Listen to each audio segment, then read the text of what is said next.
guys, welcome to another video of 100 days of 100 coding questions challenge. Today is our 25th day of this challenge, and we had completed 24 problem of the days in previous 24 days, and today also we are doing the problem of the day. So let's begin with the problem.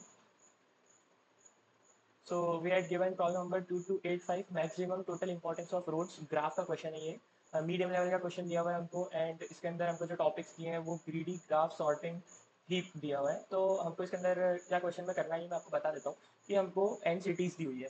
Suppose हमको N cities दी हुई है, and वो हर एक graph के nodes को represent कर रही है, एंड उसके अंदर की जो एजेस हैं वो उन रोड्स के उन सिटीज़ के बीच के कनेक्टिंग रोड्स को रिप्रेजेंट कर रही है. अब हमको ये बताना है कि उन सिटीज़ को इंपॉर्टेंस देना है हमको कि कौन सी सिटी कितनी इंपॉर्टेंट है या कौन सा रोड कितना इंपॉर्टेंट है. तो हमको वो इंपॉर्टेंस कैसे देना है कि उसको है ना, हमको सिटीज़ को, हर एक सिटीज़ को लेबल करना है, एंड हमको उस लेबल को किस तरीके से करना है ये हमको बताना है. अब हमको जैसे देखना है कि ये जो हमारे पास सिटीज़ दी हुई है उसके बीच में हमारे पास कनेक्टिंग रोड्स दिए हुए हैं. अब जैसे 0 को 1 कनेक्ट कर रहा है, 0 1 को एक रोड कनेक्ट कर रहा है, 1 से 2 को एक रोड कनेक्ट कर रहा है, 2 से 3 को एक रोड कनेक्ट कर रहा है, ऐसे सारी सिटीज़ को एक रोड कनेक्ट कर रहा है. अब हमको ये बताना है कि हमको कौन सी सिटी को कौन सा लेबल देना है कि हमारे पास जो भी सिटीज़ के अंदर की जो रोड्स है उसका सम जो है वो मैक्सिमम है. सम कैसे मैक्सिमम करना है, हमको इन लेबल्स को ऐड करना है. जैसे हमने सिटी 1 को दिया 4 लेबल एंड सिटी 2 को दिया 5th लेबल, तो 4 + 5 ये लेबल को ऐड करके हमको बताना है कि उसका इंपॉर्टेंस कितना हो रहा है. इंपॉर्टेंस इज इक्वल टू क्या है, label of city 1 and label of city 2, और हमको टोटल इंपॉर्टेंस कैलकुलेट करके देना है. तो हमारे पास एक 2D एरे है जो रोड्स को बता रहा है. बेसिकली जो हमारे ग्राफ होते हैं वो सारे इमेजनरी होते हैं. इसको ये जो मेमोरी में स्टोर होते हैं वो 2D एरेस को के फॉर्म में, 3D एरेस के फॉर्म में स्टोर होते हैं. तो जब हमको दिया हुआ है 0 से 1, तो इसका मतलब क्या है कि 0 और 1 जो है वो दोनों नोड्स हैं, एंड उनके बीच में एक एज प्रेजेंट है. 1 से 2 एक नोड है एंड उसके बीच में एक एज प्रेजेंट है. 2 एंड 3 एक नोड है एंड उनके बीच में एक एज प्रेजेंट है. हमको इस तरीके से ये ग्राफ दिए होते हैं. अब हमको ये बताना है कि हमको हम किस तरीके से इन सिटीज़ को लेबल दें कि हमारे पास जो इंपॉर्टेंस ऑफ रोड्स है वो मैक्सिमम आ जाए. तो ऑब्वियसली बात है, इसके अंदर हमको एक छोटा सा लॉजिक क्या दिख रहा है कि एक ऐसी सिटी जो मैक्सिमम सिटीज़ को कनेक्ट कर रही है, जैसे इसके अंदर 2 है, वो क्या कर रही है, जो 3 सिटीज़ को कनेक्ट कर रही है, 4 सिटीज़ को कनेक्ट कर रही है, सॉरी 1 2 3 एंड 4 सारी सिटीज़ को एक एक करके कनेक्ट कर रही है. तो ऑब्वियसली बात है, जो सिटी सारी सिटीज़ को कनेक्ट कर रही है या मतलब मैक्सिमम सिटीज़ को कनेक्ट कर रही है उसको हम देंगे सबसे मैक्सिमम लेवल, क्योंकि वो सम के अंदर मैक्सिमम टाइम कंट्रीब्यूट करेगा. क्योंकि 5 का सम 4 से भी होगा, 2 से भी होगा, 3 से भी होगा एंड 1 से भी होगा, एंड सबको ऐड करेंगे. तो 5 हमारे पास मैक्सिमम टाइम आना चाहिए. एन की वैल्यू अगर 5 दी हुई है तो जो एन होगा वो हमारे पास मैक्सिमम टाइम आना चाहिए. तो हम क्या करेंगे, इन सिटीज़ की डिग्री निकालेंगे. अब डिग्री क्या होती है, नंबर ऑफ एजेस जो उस नोड के ऊपर प्रेजेंट है. जैसे इस नोड के ऊपर कितनी एजेस प्रेजेंट है, 1 2 3 एंड 4, 4 एजेस प्रेजेंट है, तो ये होगी इसकी डिग्री. 4 जो है उस नोड की डिग्री हो गई. तो हमको क्या करना है, इस एज की डिग्री निकालना है या इस नोड की डिग्री निकालना है. तो इस नोड की डिग्री निकालेंगे हम, और जिस नोड की सबसे ज़्यादा डिग्री आएगी उसको हम सबसे हायर लेवल दे देंगे. एंड ऐसा करते करते इंक्रीजिंग डिक्रीजिंग ऑर्डर में हम उनको लेवल बांटते जाएंगे. जैसे 2 की डिग्री 5 है तो हमने इसको हाईएस्ट लेवल दिया. फिर उसके बाद उससे कम डिग्री 1 की है, 3 डिग्री है, तो उसको हमने सेकंड मोस्ट लेवल दिया. फिर उसके बाद 0 एंड जो 3 है उसके पास क्या है, दो डिग्री है, तो दोनों की इक्वल आ रही है, तो कुछ भी दे दो, 2 या 3 किसी को भी दे दो. 2 एंड 3 इसको दे दिया. फिर उसके बाद 4 के पास एक ही डिग्री है तो हम उसको क्या करेंगे, 1 कर देंगे. तो मैं डिग्री कैसे फाइंड करूँ, तो मैं क्या करूँगा यहाँ पे, डिग्री कैसे फाइंड करूँगा, दो एजेस को चेक करूँगा एंड देखूंगा कि उन दोनों में क्या कॉमन नोड आ रहा है, उसको इंक्रीमेंट कर दूंगा. इसके लिए मैं क्या बनाऊंगा, एक एरे बनाऊंगा, वेक्टर लॉन्ग का एरे बनाऊंगा मैं, वेक्टर लॉन्ग एरे डिग्री नाम का.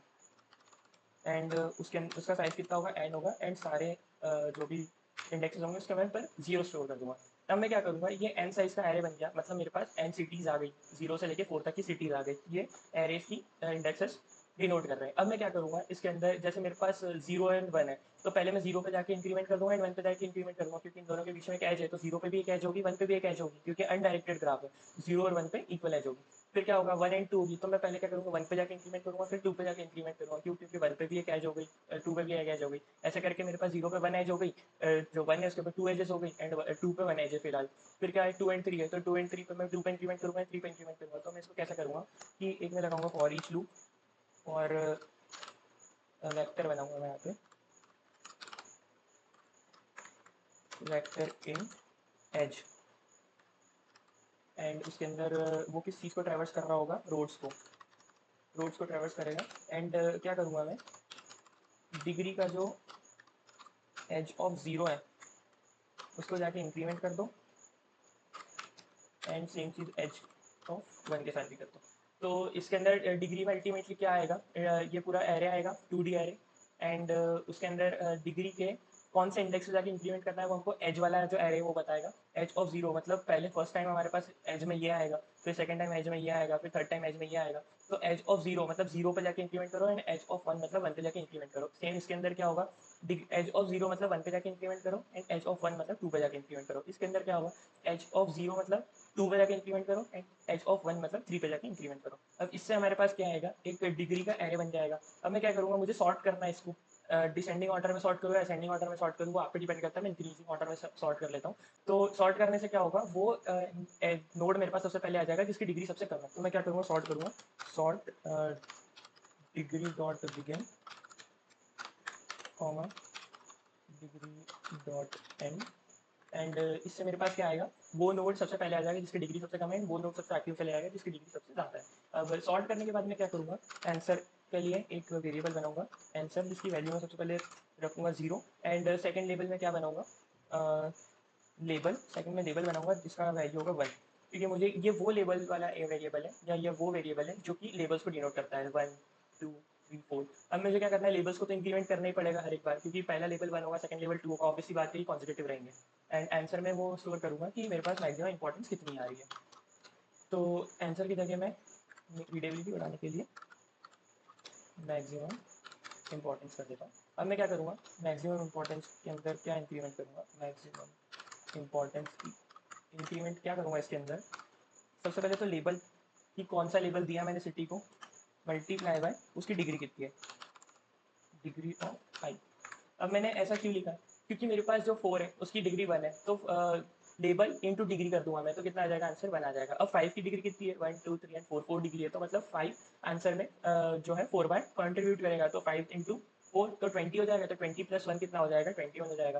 फोर कितनी बार कॉन्ट्रीब्यूट कर रहा है, थ्री टाइम्स कॉन्ट्रीब्यूट कर रहा है, तो फोर इंटू थ्री, क्योंकि ये यहाँ पर भी ऐड होगा, यहाँ पर भी ऐड होगा, यहाँ पर भी ऐड होगा, तो फोर इंटू थ्री हो जाएगा, टू इंटू टू हो जाएगा, थ्री इंटू टू हो जाएगा। इस तरीके से आपको करना है, तो लेवल इंटू डिग्री कर दूंगा। अब एक बार डिग्री जब ऐड हुई, सबसे कम लेवल को सबसे कम डिग्री में मल्टीप्लाई करके ऐड कर दो, वैसे ही करके सबसे ज़्यादा लेवल को सबसे ज़्यादा डिग्री में मल्टीप्लाई करके ऐड कर दो, एंड इन लेवल को मैं क्या कर दूँगा, इंक्रीमेंट कर दूँगा, क्योंकि पहला लेवल ऐड हो गया, फिर दूसरे लेवल को ऐड कर दो, ये हो गया। एंड इसके बाद मैं क्या करूँगा, रिटर्न कर दूँगा मैक्स इंपॉर्टेंस को, रिटर्न कर दूँगा। तो इतना सा मेरे पास कोड बन रहा है। तो यहाँ पे सबसे पहले मैंने क्या करा, कैलकुलेट द डिग्री, मैंने यहाँ पे कैलकुलेट करी है मेरे ग्राफ के नोट्स की डिग्री, एंड यहाँ पर मैंने क्या करा है, सॉर्टिंग करी है डिग्री की, सॉर्टिंग ऑफ डिग्री, एंड यहाँ पे मैंने क्या करा है, कैलकुलेटिंग मैक्स इंपॉर्टेंस,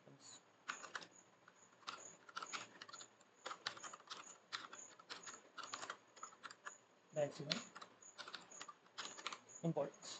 तो इस तरीके से मेरा जो है कोड कंप्लीट हो जाता है कि सबसे पहले मैंने हर एक नोट की डिग्री फाइंड करी, फिर उस डिग्री को सॉर्टेड फॉर्म में अरेंज कर लिया, एंड उसके अंदर फिर मल्टीप्लाई कर दिया मैंने इंपॉर्टेंस को, एंड लेबल्स को, एंड लेबल्स को मल्टीप्लाई करके उसको आंसर में ऐड कर दिया। अब मैं देखता हूँ ये मेरा कोड जो है वो रन हो रहा है कि नहीं।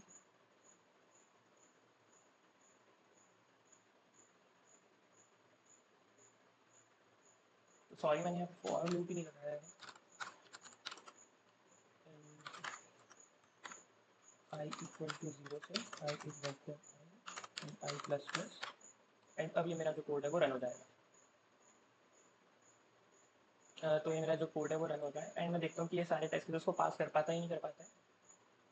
तो जो मेरा कोड है वो सारे टेस्ट केसेस को पास कर पा रहे हैं, एंड इसी के साथ हमने आज का जो कोड ऑफ द डे था उसको कंप्लीट किया है, एंड हमारे जो चैलेंज का 25th डे था उसको भी कंप्लीट किया है। So make sure if you like my video please hit the like button, and if you want to maintain your streak up to 100 days with me, please subscribe my channel and hit the bell icon and set it to all so that you can get all the notifications of my upcoming videos. Thank you.